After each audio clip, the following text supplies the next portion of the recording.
صلی علی رسولہ الکریم۔ قرآن ذرا دیجیے۔ قرآن آپ لوگ ڈرے ڈرے کیوں بیٹھے ہوئے ہیں؟ تھوڑا آگے ہو جائیں۔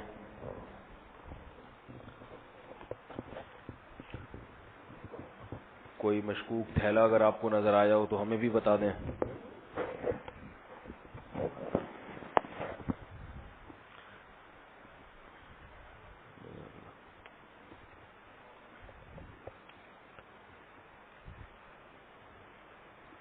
الحمد لله نحمده ونصلي على رسوله الكريم، اما بعد فاعوذ بالله من الشيطان الرجيم، بسم الله الرحمن الرحيم۔ ومن يؤمن بالله ما أصاب من مصيبة إلا بإذن الله ومن يؤمن بالله يهدي قلبه والله بكل شيء عليم۔ وأطيعوا الله وأطيعوا الرسول فإن توليتم فإنما على رسولنا البلاغ المبين۔ اللہ لا الہ الا هو وعلی اللہ فلیتوکل المؤمنون۔ سورہ تغابن کی آیت نمبر 11، 12، 13۔ پچھلے ہفتے شب برات آ گئی تھی تو اس لیے جو ترتیب سے ہمارا درس چل رہا تھا وہ ڈسکنیکٹ ہو گیا تھا۔ اس شب برات کا بیان کافی تفصیل سے ہوا تھا، وہ بہت لوگوں نے سنا، بہت سو نے اچھے تبصرے بھیجے کہ کچھ نے کچھ منفی باتیں کی، کچھ بات سمجھے ہی نہیں کہ میں کیا کہہ رہا ہوں۔ تو ایسا ہوتا ہے کہ 3 حصوں میں لوگ ڈیوائیڈ ہوتے ہیں، کچھ کی سمجھ میں پورا آیا ہوتا ہے، کچھ کی سمجھ میں تھوڑا آیا ہوتا ہے۔ تو بہرحال وہ شب برات تو گزر گئی۔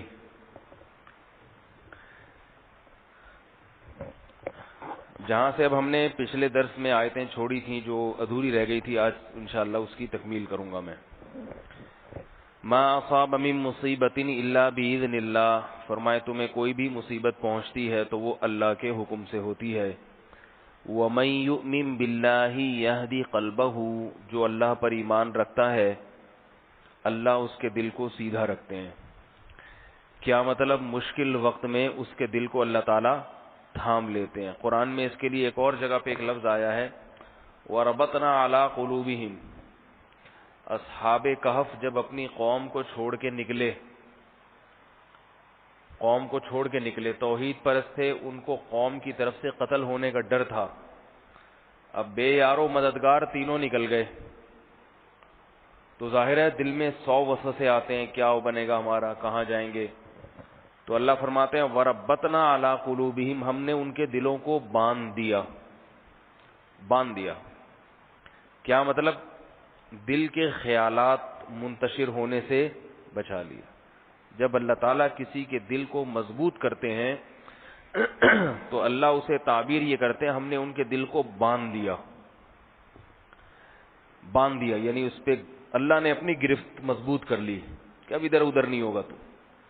کیونکہ دل جب کنٹرول سے باہر نکلتا ہے نا، غم میں یا کسی کی محبت میں، تو پھر دائیں بائیں جانے لگتا ہے۔ تبھی کہتے ہیں نا یار دل کو پتہ نہیں کیا ہو رہا ہے، لوگ ہاتھ پکڑ کے کہتے ہیں میں تو نارمل ہوں، مجھے کوئی گھبراہٹ نہیں ہو رہی، مگر دل پتہ نہیں کیوں دھڑک رہا ہے میرا۔ تو وہی ہو رہی ہے، اس کا مطلب ہے گھبراہٹ۔ اوپر سے کہتے ہیں میں ذرا بھی نہیں گھبرا رہا، کوئی ٹینشن نہیں ہے، مگر دل۔ میں جب پہلی مرتبہ میں نے نماز پڑھائی، حضرت مفتی رشید احمد صاحب رحمہ اللہ تعالی، بہت بڑے بزرگ، انہوں نے مجھے کہا کہ آپ پڑھا دیں نماز۔ میں بالکل طالب علم تھا، اتنے بڑے بزرگ اور نماز میں پڑھاؤں، وہ بالکل پیچھے کھڑے تھے۔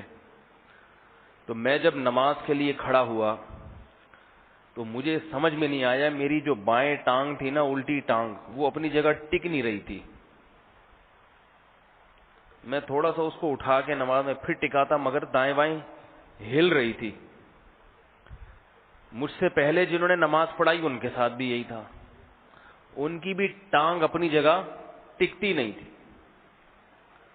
تو اور میں نے نماز بھی فجر کی پڑھائی پہلی، اس میں سورت پڑھی لا اقسم بیوم القیامہ، وہ غلط سلط پڑھ دی، حالانکہ بہت اچھی یاد تھی، مگر ایک شخصیت کا روب ہوتا ہے نا، اتنے بڑے بزرگ ہیں وہ میرے پیچھے کھڑے ہیں، تو وہ صورت غلط، پیچھے سے لقمے دے رہے ہیں، فتح دے رہے ہیں. میں کسی کے فتح اور کسی کے لقمے کو، کسی کے نوالے کو قبول کر ہی نہیں رہا. میں اس چکر میں کسی طرح جلدی سے بس 2 رکعتیں مکمل ہو جائیں، اور میری ٹانگ جو تھی نا اس کو میں جتنا زمین پہ دباؤں وہ اتنی ہی ہلے. میں چاہ رہا ہوں نہ ہلے، روکوں بریک لگاؤں مگر وہ ہل رہی ہے. تو پھر مجھے بعد میں پیچھے مقتدیوں میں سے بتایا کسی نے کہ یہ صرف آپ کے ساتھ نہیں ہے، یہاں جو بھی پہلی مرتبہ نماز پڑھاتا ہے اس کی سیدھی یا الٹی ٹانگ میں یہی پرابلم آتی ہے، ہلتی ہے. وہ اصل میں ٹانگ نہیں ہلتی، دل ہل رہا ہوتا ہے اندر سے، دائیں بائیں جا رہا ہوتا ہے. اس کے اثرات کبھی ٹانگ پہ آتے ہیں، کبھی ہاتھ پہ آتے ہیں، کبھی پورا آدمی ہلنا شروع ہو جاتا ہے. تو اللہ غم جب کسی کو ہوتا ہے نا، مصیبت پہنچی، غم پہنچی، تو اس میں انسان کو ضرورت اس بات کی ہوتی ہے کوئی اس کے دل کو تھام لے. اگر اس کے دل کو تھام لیا جائے تو وہ غم کو برداشت کر لے گا بڑے آرام سے، کوئی مسئلہ نہیں ہے اس کے لیے، بڑے بڑے غم جھیل لے گا. اور دل کو مضبوطی سے تھام لینا، اس کی ضرورت صرف غم میں نہیں ہوتی، خوشی میں بھی ہوتی ہے. بعض لوگوں کو جب کوئی خوشی ملتی ہے تو آپے سے باہر ہو جاتے ہیں. یہ میں بہت شائستہ لفظ استعمال کر رہا ہوں، ورنہ کہنا یہ چاہیے تھا کہ پجامے سے باہر ہو جاتے ہیں، لیکن ہوتے تو پجامے سے باہر ہیں، مگر اب ظاہر ہے تعبیر انسان کو اچھی کرنی چاہیے. آپ کہیں گے جو تعبیر کرنی تھی وہ کر تو دی، اب کیا اچھی بری. تو بہت سے لوگ خوشی میں کیا ہو جاتے ہیں، آپے سے باہر، چھچھوری حرکتیں شروع کر دیتے ہیں. دیکھ لو لوگوں کی شادیوں اور غموں میں کیا ہوتا ہے. غریب لوگ ہیں مگر جب شادی بیاہ کا موقع آئے گا تو فنکاروں اداکاروں کو لا کے ناچ کروا رہے ہیں. میں ایسے لوگوں کو بھی جانتا ہوں، کمانے کے لیے گئے، بے روزگار تھے، برطانیہ، انگلینڈ، امریکہ چلے گئے، ابھی 5 سال کمائیں گے ہم. بے روزگاری میں اللہ نے روزگار دے دیا، خوب کما کے آئے، کتنی محنت سے. اب ان کو چاہیے تھا جو کمایا ہے اسے یہاں انویسٹ کر لیتے تاکہ دوبارہ جانے کی ضرورت نہ پیش آئے. دوبارہ جانا ان کے لیے آسان بھی نہیں تھا. لیکن کوئی شادی کا موقع آ گیا بھائی بہن وغیرہ کی، جتنا کمایا تھا 2-4 دنوں میں اڑا دیا،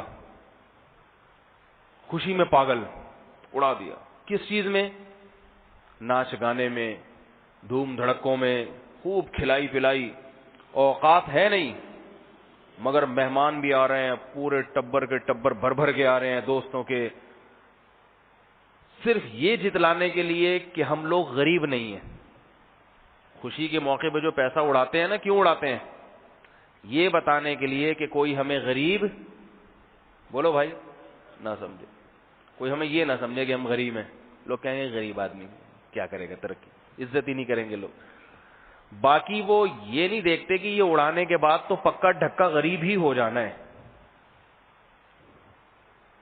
اور ایسے ہی ہوا، جب انہوں نے پیسہ اڑایا تو جتنا پیسہ کما کے لائے تھے سارا ختم. 2-4 تھوڑے سے پیسے جب بچتے ہیں اس سے کاروبار ہوتا نہیں ہے. اس سے تو پھر یہی ہوتا ہے کہ گول گپے کی دکان کھول لو یا کوئی حلیم کی دیگ لگا لو. وہ لگاتے ہوئے پھر شرم آتی ہے کہ ہمارا خاندان ایسا تو نہیں ہے کہ ہم گول گپے بیچیں. وہ لگاتے ہوئے شرم آتی ہے تو پھر اللہ اس سے زیادہ بے شرمی کا کام کرواتے ہیں. وہ کیا ہے کہ بھیک منگواتے ہیں پھر اس سے.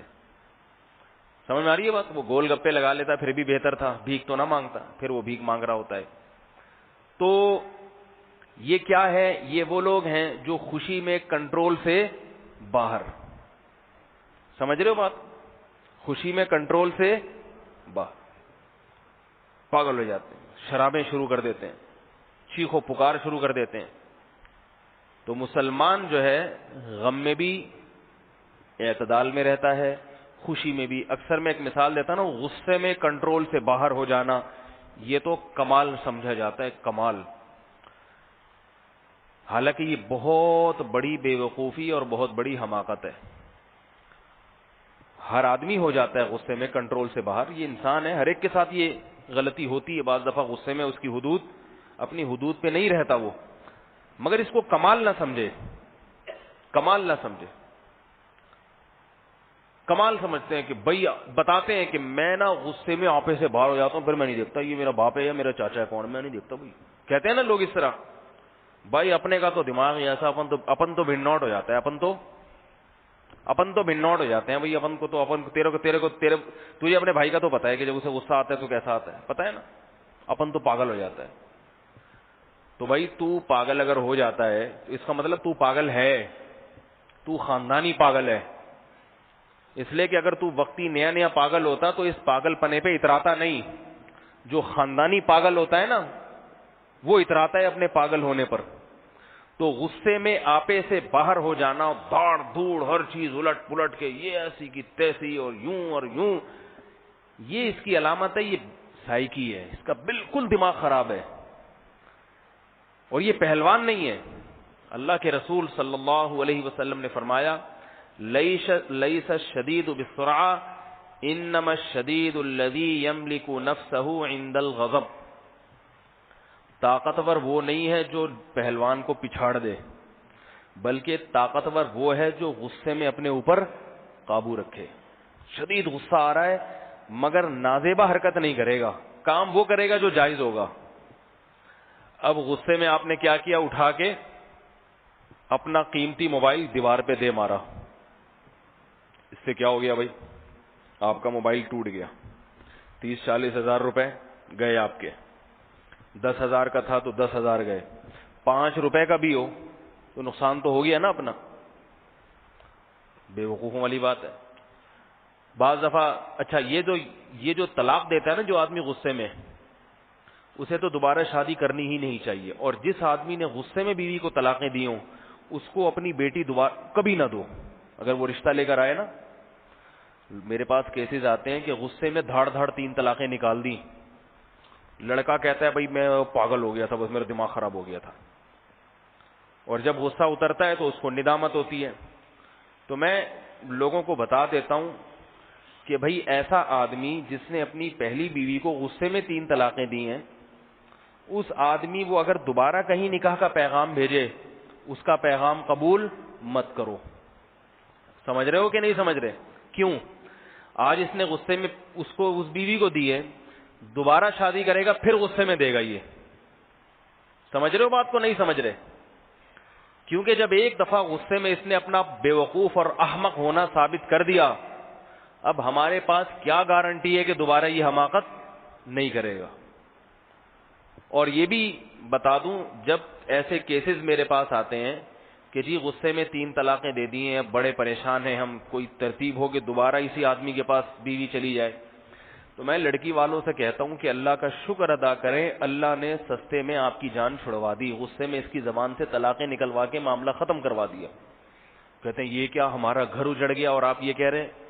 میں ان سے کہتا ہوں جو آدمی جسے پتا ہے کہ میں طلاق دوں گا تو ہمیشہ کے لیے گھر آنا برباد ہو جائے گا, پھر بھی غصے سے مغلوب ہو کے دے رہا ہے تو وہ غصے میں چاقو بھی مار سکتا ہے. سمجھ رہے ہو؟ وہ تو اتفاق سے اس کے پاس چاقو نہیں تھا, اتفاق سے اس کے پاس بندوق نہیں تھی. اگر گھر میں بندوق ہوتی وہ بندوق سے گولی بھی سر میں مار سکتا تھا. ایسے بھی کیسز ہوتے ہیں, غصے میں گولی مار دی, غصے میں چاقو سے گلا کاٹ دیا. تو شکر کرو چاقو چھری کینچی کوئی اس کے قریب میں نہیں تھی, ورنہ ایسا آدمی کیا کرے گا؟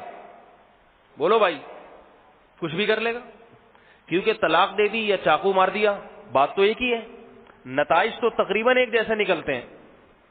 بھائی اگر دینی ہے, تجھے طلاق دینی ہے, فیصلہ کر لیا ہے, تو یہ کام ٹھنڈے حالت میں بھی تو ہو سکتا ہے نا. غصہ آ رہا ہے بہت شدید, سوچ لو کہ اس کنڈیشن میں کچھ نہیں کرنا میں نے. شیطان کہے گا ابھی بس دے دے طلاق, چھوڑ دے, ایسی عورت کے ساتھ تیرا گزارا نہیں ہے, کیا فائدہ ایسی عورت تو نے شادی کر کے لے آیا, اور ابھی بس نکال دے اپنے. تو اپنے آپ کو بولو بھائی یہ تو میرے اختیار میں ہے, جب زبان سے بولوں گا ہو جائے گا.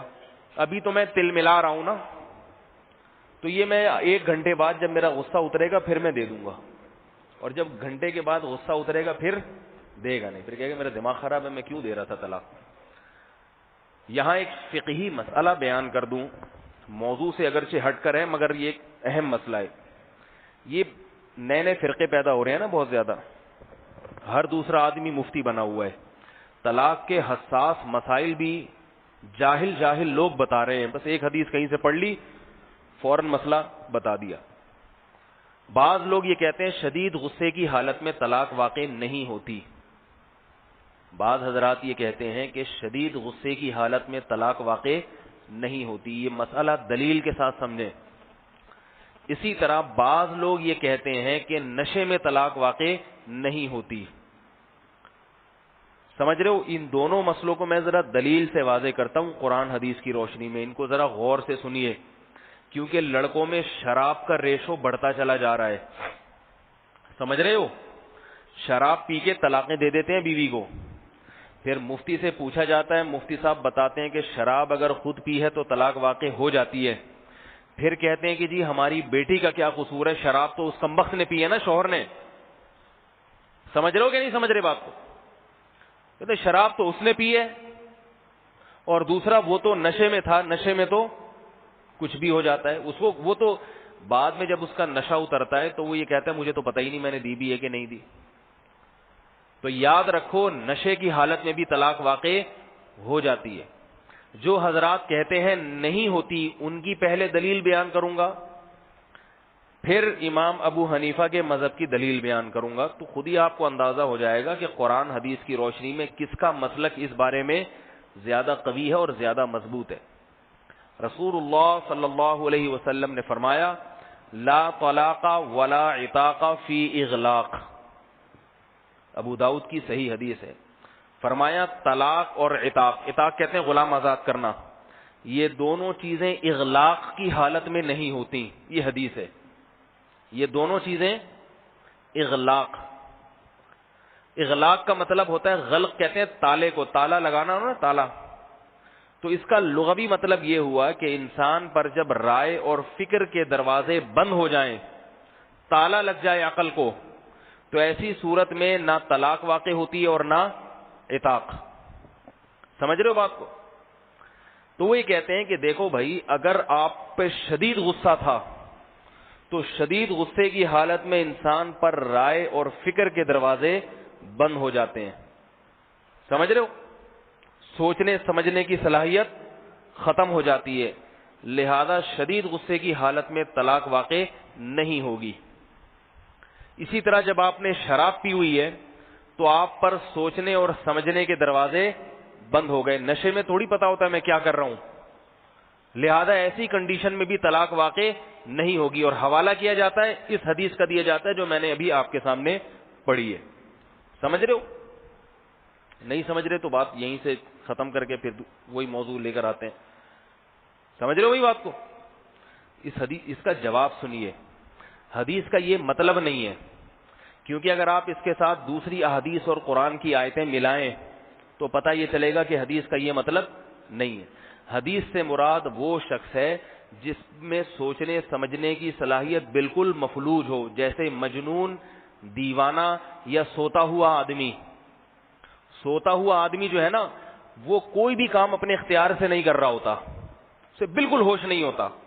جو آدمی سو گیا نیند میں طلاق دے گا ہم بھی کہتے ہیں کہ اس کی طلاق واقع نہیں ہوگی. جو مجنون اور دیوانے ہوتے ہیں, پاگل, انہیں نہیں پتا ہوتا میں کیا کہہ رہا ہوں, ان کی طلاق بھی واقع نہیں ہوتی. باقی غصے کی حالت میں جب انسان کوئی کام کرتا ہے تو یہ کہنا کہ اس پہ سوچنے کے دروازے بند ہو چکے ہیں یہ غلط ہے. غصے کی حالت میں انسان پر سوچنے سمجھنے کے دروازے بالکل بھی بند نہیں ہوتے. اگر بند ہوتے تو غصے کی حالت میں گناہ کرنے کا گناہ نہ ملتا اور نیکی کرنے پر ثواب نہ ملتا. سمجھ میں آ رہی ہے بات؟ کیونکہ دیوانہ اور پاگل جب کوئی کام کرتا ہے, نیکی کرتا ہے, اسے نہ ثواب ملتا ہے نہ گناہ ملتا ہے, کیونکہ اس میں سوچنے سمجھنے کی صلاحیت, وہ ایسی بیوقوفی میں کر رہا ہے, باولا ہو گیا وہ. سوتا ہوا آدمی کوئی نیکی کرے سوتے سوتے میں سبحان اللہ کہہ رہا ہے, کوئی ثواب نہیں ملتا کیونکہ اس کو خود نہیں پتا ہوتا میں کیا کہہ رہا ہوں. سوتے ہوئے میں احتلام ہو جاتا ہے کسی کو, کوئی گناہ ملتا ہے بھائی؟ کوئی گناہ نہیں ملتا اس کو, اس لیے کہ وہ رائے اور فکر کے دروازے بند ہیں. غصے کی حالت میں جو کرو گے وہ بھگتنا پڑے گا غصے کی حالت, کیونکہ شریعت جو ہے نا ہماری طرف شریعت کے احکام اس وقت تک متوجہ نہیں ہوتے جب تک ہم میں سوچنے سمجھنے کی صلاحیت برقرار نہیں رہتی. اگر برقرار نہ رہے تو شریعت کے احکام ہم سے ساقط ہو جاتے ہیں. چھوٹے بچے نماز نہ پڑھیں کچھ بھی نہیں ہوتا. 7 سال سے پہلے کا جو بچہ ہے نا, وہ نماز پڑھنے پر ثواب نہیں ملتا, نہ پڑھنے پر گناہ نہیں ملتا. 7 سال کے بعد پڑھنے کا ثواب تو ملتا ہے, نہ پڑھنے کا گناہ نہیں ملتا. اور 15 سال کے بعد پڑھنے کا ثواب بھی ملے گا, نہ پڑھنے کا گناہ بھی ہوگا. اب رائے اس کی مکمل کامل ہو گئی ہے. تو اسی طرح یاد رکھیے کہ غصے کی حالت میں اگر انسان میں رائے اور فکر کے دروازے بند ہو جاتے تو غصے میں کچھ کرنے کا گناہ نہ ملتا, کوئی گناہ کرنے کا. غصے میں خدا نخواستہ کوئی اللہ کو معاذ اللہ گالی دے دے, خدا نخواستہ اسلام سے خارج ہو جائے گا. کسی کا بھی مذہب نہیں ہے کہ وہ اسلام سے خارج نہیں ہوتا, سب کا مذہب ہے کہ اسلام سے خارج, مرتد ہو جائے گا, اسے قتل کیا جائے گا. تو اگر اس پر سوچنے سمجھنے کے دروازے بند ہو گئے تھے تو اسے تو یوں کہنا چاہیے تھا کہ بھائی چونکہ ابھی آپ تو کنٹرول سے باہر تھے تو آپ تو معذور ہیں.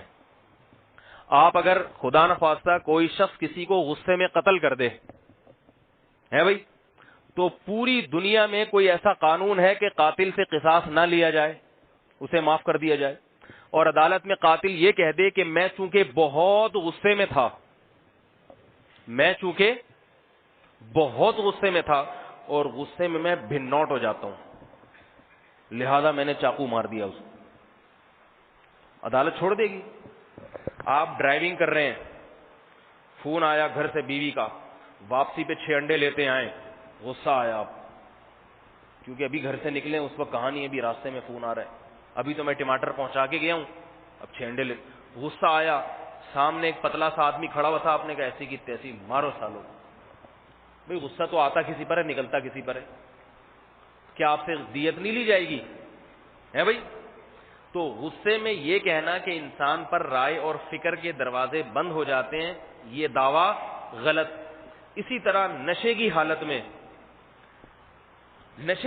میں کسی نے شراب پی ہے, نشے کی حالت, تو نشے کی حالت میں بھی انسان پر رائے اور فکر کے دروازے بند نہیں ہوتے. یہ بات ہی غلط ہے کہ شراب پی کے انسان بالکل بے حواس ہو جاتا ہے, نہیں ہوتا. بلکہ نشے کی حالت میں انسان کی دونوں کنڈیشنیں ہوتی ہیں, بالکل صحیح بھی نہیں ہوتا اور بالکل نارمل بھی نہیں ہوتا. تو ہمارے فقہائے احناف نے, امام ابو حنیفہ رحمۃ اللہ علیہ نے, جن کو اللہ نے خصوصی تفقہ و خصوصی فقہ میں بصیرت عطا فرمائی تھی, انہوں نے کہا کہ نیند کی حالت میں تو اگر طلاق دے تو خود سویا ہو یا کسی نے نیند کا انجیکشن لگایا ہو برابر ہے, طلاق واقع نہیں ہوگی.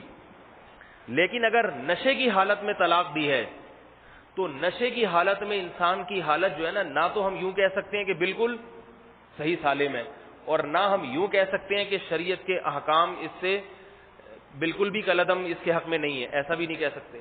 لہذا وہ یہ کہتے ہیں کہ نشہ اگر خود کسی نے کیا ہے تو پھر طلاق واقع ہو جائے گی, کیونکہ اس کا اپنا قصور ہے, کیوں کیا اس نے. اور اگر کسی نے زبردستی نشے کا انجیکشن لگا دیا اس کے, ایسی حالت میں طلاق دی ہے تو پھر طلاق واقع نہیں ہوگی.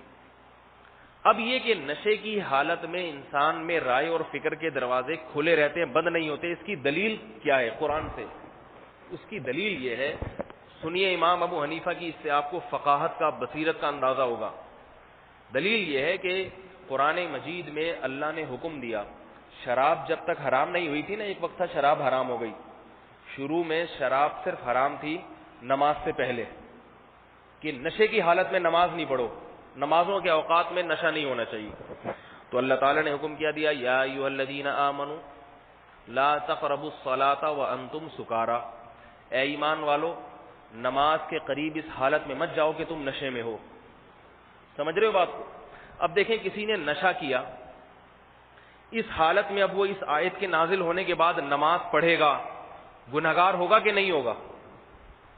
حالانکہ وہ یہ کہہ سکتا ہے کہ جب میں نے نشہ کیا تو مجھے کیا پتا کہ قرآن مجھے نماز سے روک رہا ہے یا نہیں روک رہا, مجھے کیا پتا, میں تو نشے میں ہوں, مجھ پر تو سوچنے سمجھنے کے دروازے بند ہو گئے, لہذا میں نے پڑھ لی تو گناہ نہیں ملے گا.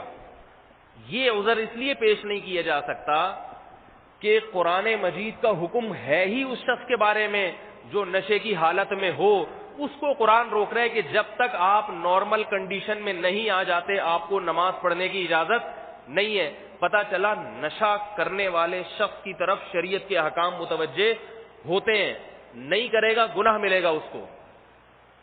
سمجھ میں آ رہی ہے بات؟ اس سے پتا چلا کہ نشے کی حالت میں اگر کسی نے طلاق دی تو طلاق واقع ہو جائے گی اس کی. وہ یہ نہیں کہہ سکتا مجھے پتہ ہی نہیں کہ میں کیا کہہ رہا ہوں, کیونکہ آج کل یہ بہت ہو رہا ہے. اور ایک اہم بات یہ کہ حدیث میں آتا ہے کہ غصے کی حالت یعنی جب انسان پر رائے اور فکر کے دروازے بند ہو جائیں تو اس وقت نہ طلاق واقع ہوتی ہے نہ غلام آزاد ہوتا ہے. غلام کو اگر آزاد کر دیا جائے تو وہ بھی آزاد نہیں ہوتا, جبکہ پوری امت کا اجماع ہے کہ اگر شدید غصے میں غلام کو آزاد کر دیا تو غلام آزاد ہو جائے گا.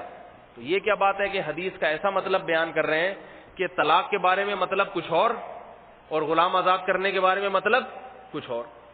تو غلام کو یہ آزاد کرے نا, یوں کہتے میں نے تجھے آزاد کیا, کتنا ہی غصہ ہو کرے گا آزاد تو فوراً آزاد ہو جائے گا. نشہ میں تھا, شراب پی اور غلام کو کہہ دیا تو آزاد ہے, تو کیسا ہی نشہ کیوں نہ ہو غلام آزاد ہو جاتا ہے. اس لیے ہمارے فقہائے احناف یہ کہتے ہیں کہ طلاق کے بارے میں جو حکم ہے عتاق کے بارے میں بھی وہی حکم ہے بالکل. تو دونوں میں اگر آپ فرق کرو گے تو اس کا مطلب آپ حدیث پر خود بھی عمل نہیں کر رہے. یہ اتنی تفصیل میں نے اس لیے بیان کی ہے کہ نشے میں بھی طلاقیں واقع ہوتی ہیں. اب نشے میں کسی نے طلاق کسی کو دے دی تو وہ بھی پریشان ہوتے ہیں لڑکی والے, ہائے ہماری بچی کا کیا قصور تھا, اس نے تو پی کے یہ آیا تھا اور گھر ہماری بچی کا اجڑ گیا. تو یاد رکھو شکر ادا کیا کرو شرابی سے جان چھوٹ گئی, کیونکہ جیسے اس نے نشے میں طلاق دی ہے نشے میں وہ گولی بھی مار سکتا تھا. ایسے واقعات ہوتے ہیں. ہمارے ایک دوست تھے کلاس فیلو, ان کے سگے بھائی کو جان سے مار دیا ایک آدمی نے نشے میں, کوئی دشمنی نہیں کچھ بھی نہیں, شراب پی کے نکلا, یہ بیچارے اپنے آفس جا رہے تھے کسی کام سے, اب وہ شراب پی کے یوں یوں یوں یوں جھوم رہا ہے. انہوں نے کہیں اس کو پکڑ لیا, بھائی تو کیا کر رہا ہے یہاں, ان کو نہیں پتا تھا شراب میں. اس کے ہاتھ میں بندوق, اس نے ان کے سینے میں کئی گولیاں اتار دی, جوان آدمی مار دیا اسی وقت. تو جو آدمی گلی محلے کے شریف آدمی کو بغیر کسی دشمنی میں گولی مار سکتا ہے نشہ کر کے, تو وہ اپنی بیوی کو چاقو نہیں مار سکتا کیا؟ تو جن لوگوں کے بھی داماد نشہ کرتے ہیں یا بہنوئی نشہ کرتے ہیں, اگر وہ بہنوئی نشے کی حالت میں یا داماد نشے کی حالت میں طلاق دے دیں تو شکر ادا کرو کہ سستے میں اللہ نے اس نالائق سے جان چھڑا دی. کیونکہ اگر وہ ورنہ وہ مستقبل میں کچھ بھی کرے, وہ گلا بھی دبا سکتا ہے, سمجھ رہے ہو, وہ گلا کاٹ بھی سکتا ہے. نشے میں تو پاگل ہوتا ہے, دیکھا نہیں کبھی کسی شرابی کو, مجھے تو کوئی دور سے نظر آ جائے میں راستہ ہی بدل لیتا ہوں, راستہ ہی بدل لیتا ہوں بھائی, کچھ بھی کر سکتا ہے وہ. چرسی ایسے نہیں ہوتے, ہیروئنچی ایسے نہیں ہوتے, شرابی بڑے خطرناک ہوتے ہیں. تو ہیروئنچی سے تو خود ہی نہیں اٹھا جا رہا ہوتا, اس بیچارے کو تو آپ بٹھاتے ہو یار, اس پہ تو خود آپ ترس کھاتے ہو. شراب پی کے جسم میں وقتی طور پہ بہت طاقت آ جاتی ہے, اس لیے جو ہے نا یہ اس سے زیادہ خطرات ہوتے ہیں. دوسری بات یہ بات سمجھ میں آ گئی مسئلے کی. تو اب میں جو اصل بات عرض کر رہا تھا وہ یہ بتا رہا تھا کہ یہ بھی غصے میں, اس کو بھی لوگ کمال سمجھتے ہیں کہ میں غصے میں کنٹرول سے باہر ہو جاتا ہوں.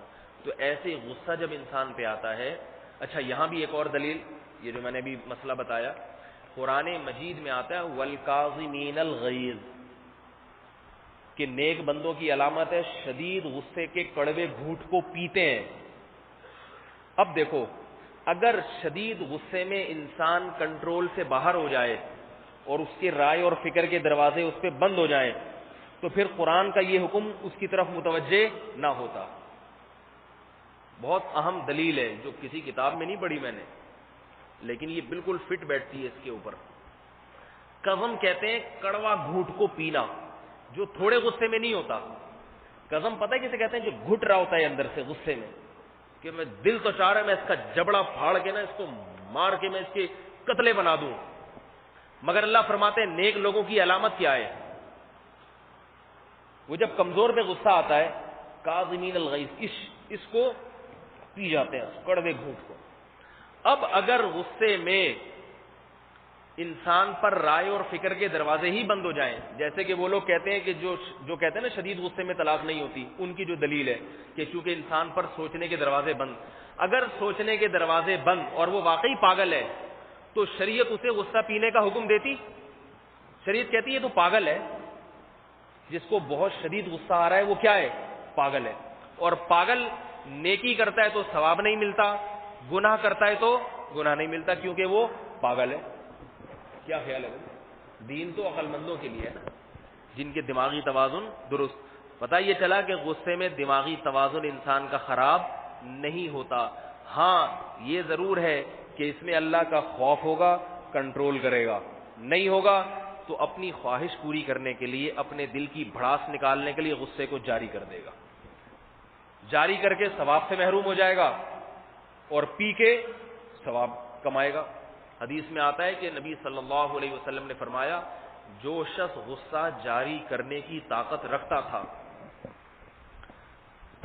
ہے مگر اس کے باوجود غصے کا کڑوا گھونٹ پی جاتا ہے، اللہ میدان حشر میں اس کو سب کے سامنے بلائیں گے اور کہیں گے یہ اتنی خوبصورت حوروں میں سے جو تجھے پسند ہو تیری اس سے شادی.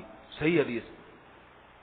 تھوڑی دیر کے لیے سوچ لو کہ اگر بہت ساری حسین و جمیل خوبصورت لیڈیز آپ کے سامنے ہوں، ٹھیک ہے، لڑکیاں آپ کے سامنے ہوں، اور آپ کے ابا کہیں، مل کے مالک ہوں آپ کے ابا، بیٹا بتا اس میں سے کون سا پیس چاہیے تجھے، تو خوشی سے بے ہوش ہو جاؤ گے کہ نہیں ہو جاؤ گے؟ کیونکہ دنیا میں ایسا ہوتا ہے جو ہمیں چاہیے ہوتا ہے اس کو ہم نہیں چاہیے ہوتے. یہ بڑے مسئلے ہیں آج کل ہے بھائی. دنیا میں تو ایسا ہوتا ہے ابا وہ مجھے بہت پسند آ رہی ہے، ابا کہیں سوال کیا ہوتا ہے اس کو بھی تو پسند آ رہا ہے کہ نہیں آ رہا؟ اس کو نہیں آ رہا ہوتا کیونکہ وہ اتنی اچھی ہے تو اس کو آپ سے بھی اچھے والا پسند آ رہا ہوتا ہے. تو یہ سارا حساب کتاب جو ہے نا دنیا میں خواہشات پوری نہیں ہوتی ہیں، اس لیے دنیا میں تو صبر تحمل برداشت جو ملا بہت اچھا ہے، بس صحیح ہے بھائی. تو لیکن ایک دفعہ کس نے غصے میں کڑوا گھونٹ پی لیا، ایک دفعہ میں، تو علماء سے اس حدیث کی علماء تعبیر کرتے ہیں کہ یہ جنت کی ایک حور کا مہر ہے، مہر، گویا آپ نے مہر ادا کر دی. اب اس میں حکمت کیا ہے یہ میں حکمت بعد میں بیان کروں گا، پہلے میں حدیث جس مقصد کے لیے لایا ہوں اس کو بیان کر دوں. تو اس سے کیا پتہ چلتا ہے؟ شدید غصے کی حالت میں کنٹرول کرنے پر ثواب ملنا اس کی علامت ہے کہ شدید غصے میں آپ پاگل نہیں ہوتے، پاگل پن کو اپنے اوپر مسلط کر لیتے ہیں. اس سے بھی پتہ چلتا ہے کہ شدید غصے میں اگر آپ طلاق دیں گے تو طلاق واقع ہو جائے گی. سمجھ رہے ہو کہ نہیں سمجھ رہے؟ البتہ یہاں ایک بات بتا دوں کہ اگر کسی کو واقعتاً کوئی بیماری ہے، یہ تو نارمل آدمیوں کی بات ہو رہی ہے، نارمل جو شدید غصے میں کہتے ہیں وہ تو ہر آدمی کو دماغ تو خراب ہوتا ہے ہر آدمی کا. کسی کو کوئی بیماری ہو، جیسے وہ جب اس کو غصہ آتا ہے تو اس کا بی پی ہائی ہو جاتا ہے، یہ بھی ہر ایک کا ہوتا ہے، لیکن بعض لوگوں کا بی پی ایسا ہائی ہوتا ہے کہ واقعتاً وہ دماغی توازن ان کا تھوڑی دیر کے لیے خراب ہو جاتا ہے. 1000 میں 2000 میں ایک آدھ فرد ایسا بھی ہوتا ہے، وہ بیمار ہوتے ہیں، پھر وہ پاگل پنے جیسی حرکتیں کرتے ہیں، ان کو خود بھی پتہ نہیں ہوتا کہ ہم کیا کر رہے ہیں. اس قسم کی ایک بیماری ہے، یہ اس کا نام کیا ہے یہ ڈاکٹر آپ کو بتائیں گے، نفسیاتی بیماری ہے. تو ایسے آدمی اگر ایسی کنڈیشن میں بیوی کو طلاق دیتا ہے تو طلاق واقع نہیں ہوتی، لیکن یہ ہر ایک کے بارے میں نہیں ہے. اس کے لیے ایک ضابطہ یہ ہے کہ علماء نے ایک ضابطہ بیان کیا ہے کہ نمبر 1 اس کی بیماری لوگوں میں پہلے سے مشہور و معروف ہو کہ غصے میں اس کو یہ بیماری ہے. ایسا نہیں ہے کہ آج طلاق دی اس نے غصے میں اور دعویٰ کیا کہ مجھے یہ بیماری ہو گئی ہے. سمجھ میں آ رہی ہے بات؟ تو یہ ابھی کیوں ہوئی ہے، اس سے پہلے کبھی اس کا کوئی تصور نہیں ہے، لہذا اس کا دعویٰ قبول نہیں کیا جائے گا. سمجھ رہے ہو؟ پہلے سے مشہور و معروف ہے کہ بھائی جب اس کو غصہ آتا ہے تو یہ پھر الٹا ہو جاتا ہے، عجیب سی حرکتیں شروع کر دیتا ہے اور بالکل کبھی گاڑی کے نیچے جا کے لیٹ رہا ہے، کبھی کلابازیاں کھا رہا ہے. بعض لوگوں کی ہوتی ہے غصے میں واقعتاً پاگل ہو جاتے ہیں. ایسے پاگلوں کی طلاق واقع غصے کی حالت میں نہیں ہوگی. اور اگر پہلی دفعہ ہوا ہے اس کے ساتھ، ممکن ہے پہلی دفعہ ہوا اور طلاق دے دیا، تو پھر دعویٰ اس وقت تک قبول نہیں ہوگا جب تک اس دعوے پر گواہ پیش نہ کر دے. 2 گواہ گواہی دیں گے کہ ہم نے دیکھا تھا یہ غصے میں واقعتاً ایب نارمل ہو گیا تھا اور واقعتاً اس کے غصے میں ایسی کنڈیشن تھی جو بیماروں کی ہوتی ہے، تو گواہی ہوگی تو پھر اس کا دعویٰ قبول کیا جائے گا. ورنہ عام حالات میں حکم کیا ہے، جتنا بھی شدید غصہ ہو طلاق دو گے تو طلاق واقع ہو جائے گی. اچھا، اب میں آپ کو یہ جو حدیث کی حکمت بیان کر رہا تھا، یہ یہاں تک جو بیان ہے نا یہ غصے کی طلاق کے بارے میں جو ابھی تک ہوا ہے، اس کو ایک الگ وہ بنا دیں کیونکہ یہ مسئلہ لوگ بہت پوچھتے ہیں۔ اب یہ کہ حدیث میں نبی صلی اللہ علیہ وسلم نے جنت کی حور کی بشارت کیوں دی ہے غصے کا گھونٹ پینے پر؟ علماء کہتے ہیں کہ آخرت میں جو ہمیں جزا ملے گی نا، جو نیکیاں ہم کرتے ہیں اس کی جو بدلہ ملے گا، وہ جیسی نیکی ہوگی اسی سے ملتا جلتا بدلہ ہوگا، وہ یعنی اس کی جنس میں سے ہوگا۔ گناہ کرتے ہیں تو اسی کی جنس میں سے عذاب دیا جائے گا، یعنی جیسا گناہ ہے اسی نوعیت کی سزا ملے گی۔ تو یہ جو کڑوے گھونٹ پر اللہ تعالیٰ یہ بھی کہہ سکتے تھے کہ تمہیں ہم غصے کا تم نے کڑوا گھونٹ کیا تو ہم تمہیں جو ہے وہ جنت میں درخت لگا دیں گے، جیسے سبحان اللہ کہنے پر جنت میں درخت لگتا ہے۔ تو یہ کیا بات ہے کہ غصے کا گھونٹ پیا اور جنت کی ایک خوبصورت حور سے شادی، وہ بھی آپ کی پسند پر ہوگا۔ وَيُزَوَّجُ مِنَ الْحُورِ الْعِينِ مَا يَشَاءُ، جس سے چاہے گا، ایک دفعہ پینے پر 100 دفعہ پیا 100 حوریں۔ اس کی حکمت یہ بیان کی ہے کہ غصے کا انسان جو ہے نا، انسان اس کے لیے، مرد کے لیے اللہ نے سب سے زیادہ لذت کس میں رکھی ہے؟ اس کی مرضی کی اس کو عورت مل جائے، یعنی اس کا میلان ہو اس کی طرف، عشق ہو اس کے دل میں، تو کسی سے عشق ہو جائے نا، معاشقہ ہو جائے، تو اس کو اس کی معشوقہ مل جائے، اس سے بڑی لذت دنیا میں کوئی سمجھی نہیں جاتی۔ تبھی تو آپ دیکھیں آج تک کوئی گاڑی کے پیچھے پاگل نہیں ہوا، کوئی بنگلے کے پیچھے کسی نے خودکشی نہیں کی ہے۔ عشق معاشقے میں خودکشیاں بہت ہوتی ہیں، ہوتا ہے کہ نہیں ہوتا؟ کبھی آپ نے دیکھا وہ کھمبے سے لٹک گیا، کیوں لٹکا؟ بھائی وہ میں اس لیے لٹک گیا تھا کہ وہ جو ہے نا کیا نام ہے میری گاڑی چھن گئی، ایسا نہیں ہوتا۔ لیکن ایسے کیسز بہت ہوتے ہیں، ناکام محبت کیا ہو گئی؟ ناکام، چکر آپ کا چل رہا تھا، بھاگ کسی اور کے ساتھ گئی، ایسے کیسز بہت ہوتے ہیں۔ اسی طرح جانب آخر سے بھی ہوتا ہے، لڑکیوں کو عشق تو اللہ کی بنا مردوں سے بھی زیادہ خطرناک ہوتا ہے۔ آج کل کوئی کام ہی نہیں ہے خواتین کا سوائے نا فارغ ہوتی ہے نا موبائل SMS، تو فلمیں بہت دیکھتی ہیں، تو وہ ہیرو دیکھ کے نا پھر وہ بندے جب اسکول کالج میں جو بے پردہ خواتین ہیں ان کی بات کر رہا ہوں، اور وہ بے پردہ جو میرے بیان نہیں سنتی، جو بے پردہ بیان سن رہی ان کے علاوہ کی بات کر رہا ہوں، تو وہ کیا ہے کہ وہ پھر وہ پورا سیٹنگ دیکھتی ہیں، یہ ویسا لگ رہا ہے، وہ والا ویسا لگ رہا ہے۔ اب کیا ہو گیا؟ عشق ہو گیا۔ اب اگر وہ عشق ناکام ہو جائے پھر کیا حالت ہوتی ہے؟ نیندیں اڑ جاتی ہیں، دماغ خراب ہو جاتا ہے۔ مرد کا بھی یہی حالت ہوتی ہے اور عورت کی بھی یہی حالت ہوتی ہے۔ تو اب اگر آپ نے غصہ پی لیا، غصے کے وقت انسان کی سب سے لذیذ خواہش کیا ہوتی ہے؟ اگر سامنے والا کمزور ہے تو کہ میں اس کا منہ توڑ کے نا اس کی ساری ہڈی پسلی ایک کر دوں۔ سامنے والا اگر طاقتور ہے نا پھر تو کوئی بھی خواہش نہیں ہوتی، جتنا مرضی غصہ آ جائے، اعصابی قوت بھی جسم میں پیدا ہوتی ہے اور بہت مزے سے پیتا ہے انسان غصہ۔ اس لیے اللہ کے نبی نے کیا فرمایا؟ جو غصہ جاری کر سکتا ہے اس کے باوجود پی لے، کیونکہ غصہ جاری کر ہی نہیں سکتے۔ صبح شام دیکھو نا باس کے سامنے وہ کتنی الٹی سیدھی سناتا رہتا ہے، یس سر، جی سر، یس سر، تھینک یو سر، ایسے ہی کہتے رہتے۔ ابا 2 لفظ بول دیں تو آگے سے پوری کھری سناتے ہیں، پوری بھر کے سنائیں گے اپنے باپ کو۔ ماں اگر بیٹی کے سامنے کوئی تھوڑے سے اونچی آواز میں بات کر لے، ڈانٹ دے، تو بیٹی بھی ماں کو بھرپور طریقے سے سناتی ہے۔ مگر یہی بیٹی اگر ایئر ہوسٹس بن جائے، پھر دیکھو اس کے جہاز میں جو پیسنجر ہیں، مسافر ہیں، ان کے ساتھ کتنی اچھی انداز سے بات کرے گی۔ وہ کچھ بھی کر لے مگر اس نے ایکسکیوز سے آگے کوئی لفظ کہنا ہی نہیں۔ ایکسکیوز سر آپ کو کیا تکلیف ہے؟ بہت زیادہ غصہ آئے گا تو یوں کہ ایکسکیوز سر آپ پلیز بتائیے آپ کو کیا تکلیف ہے۔ ایک صاحب وہ ذرا چھچوری ٹائپ کے تھے، ہوائی جہاز میں بار نا ایئر ہوسٹس کو تنگ کر رہے تھے، ایسے کر رہے تھے، کولڈ ڈرنک منگوا رہے ہیں، پیپسی لے آئیے، وہ لے کر آئی، ایسا کریں نہیں یہ ڈیو لے آئیے۔ وہ پھر گئی، شوہر اگر کہہ دیتا نا گھر میں بیگم کو، یہ ایئر ہوسٹس جس کی بیوی ہوگی، شوہر اگر کہتے نا چائے بنا کے لے آئیے، چائے لاتی، پھر کہتے نہیں ایسا کہ گرین ٹی کر دیں، ادھر ہی اٹھا کے چائے اس کے منہ پہ دے کے مار دی۔ لیکن مجھے نوکر سمجھا ہوا ہے تو نے مجھے؟ شوہر کے ساتھ تو حسن اخلاق کا حکم ہے نا، اس پہ تو ثواب ملتا ہے، تو ثواب کی تو کوئی اوقات ہی نہیں ہے، ثواب ملے گا تو کیا ہوگا؟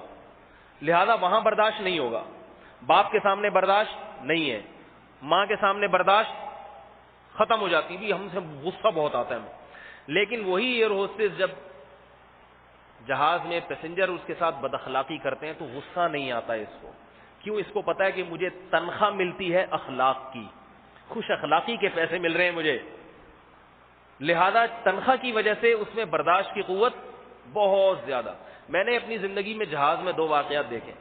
ایک تو میں نے دیکھا کہ یہ تو پہلے یہ واقعہ سنا لو کہ وہ کیا تھا کہ وہ بار بار نا یہ لے آتے ہیں وہ لے آتے ہیں، اس کو ایئر ہوسٹس کو غصہ آنے لگا، مگر مجال ہے جو پیشانی پر ایک لکیر آ جائے، بڑے میٹھے لہجے سے. بالآخر ایئر ہوسٹس نے تنگ آ کے اس سے کہا محترم یہ بس نہیں ہے یہ جہاز ہے. کیا مطلب؟ آپ جہاز کے مسافر ہیں تو ذرا ادب تمیز کے ساتھ. اتنی خوبصورت ڈانٹ کہ انسان چاہتا ہے کہ 3 دفعہ اور ڈانٹے مجھے. یہ ان صاحب کا دل چاہ رہا ہوگا، میں نہیں ہوں وہ صاحب، یہ ذہن میں رکھیں کہ میرا اپنا واقعہ نہیں سنا رہا، تو ان صاحب کا دل کیا چاہا ہوگا کہ اتنی خوبصورت ڈانٹ ہے 3 دفعہ اور ڈانٹ دے مجھے. تو شوہر کے سامنے کیا ہوگا؟ شوہر کے سامنے حساب کتاب کچھ اور ہوتا ہے.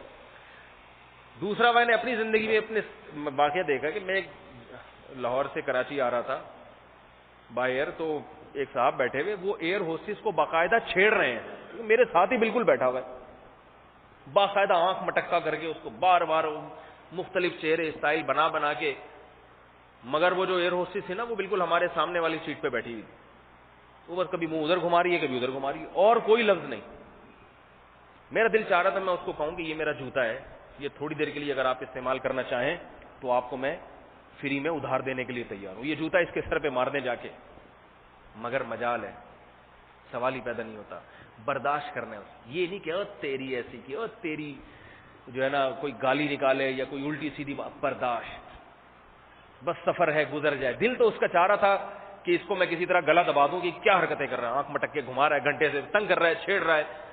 تو لیکن برداشت کیوں برداشت؟ حالانکہ یہ تو شریعت یہاں برداشت کرنے کا نہیں کہتی. عورت کو کوئی اس طرح سے چھیڑے تو شریعت کہتی ہے اس خاتون کو کیا چاہیے، جوتا اٹھا کے اس کے سر پہ مارے کھینچ کے. لیکن یہاں برداشت کیوں؟ اس لیے کہ بھائی اس کو پیسے کس بات کے ملتے ہیں؟ برداشت، تاکہ جہاز کا ماحول خراب نہ ہو. لوگ کہیں گے یہ W11 میں سفر ہو رہا ہے یا جو ہے وہ PIA میں سفر ہو رہا ہے. کچھ تو فرق ہونا چاہیے. W11 میں چھڑ کے دیکھو، W11 میں بھی سفر کیا ہوگا آپ لوگوں نے بھی کیا، ہم نے بھی کیا ہے.